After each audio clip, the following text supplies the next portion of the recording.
So dito nga po mga kalingap mga ka-EDSI, viral video ni Kalingap Edu at Mariel Planado para masira ang EDSI.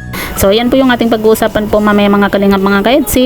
Pero bago po natin ipagpatuloy ang video ito sa mga bago pa lang po sa ating munting channel, huwag po nating kalimutang suportahan ang ama ng Kalingap Kuya Val Santos Matubang at Kalingap Rab.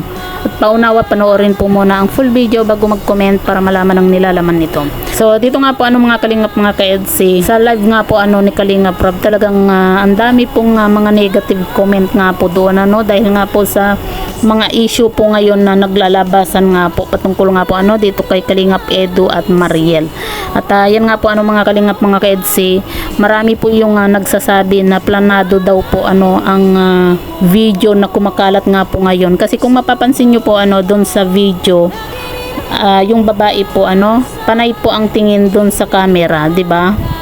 Kaya sabi po ng iba ay planado nga daw po para po masira ang tambalang EDSI. Kaya naman sana wag po tayong magpa-apekto po mga kalingap mga ka-EDSI kung talagang solid supporter po tayo ni Kalingap Edu at Viancy nga po.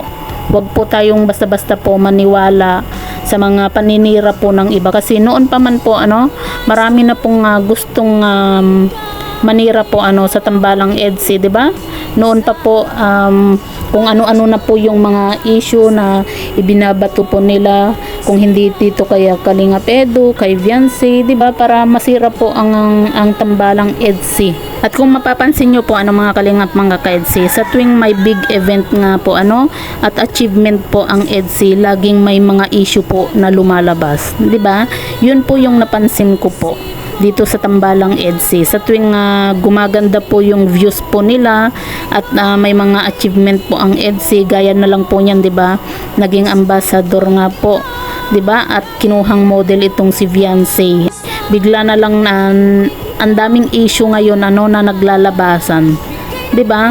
Kaya hindi po natin alam kung yung video na ito ay edited lang or yung video na ito ay matagal na tapos nilalabas lang ngayon para lang masira po ang tambalang EDSI, para magkagulo-gulo po yung mga fans po ng EDSI, di ba?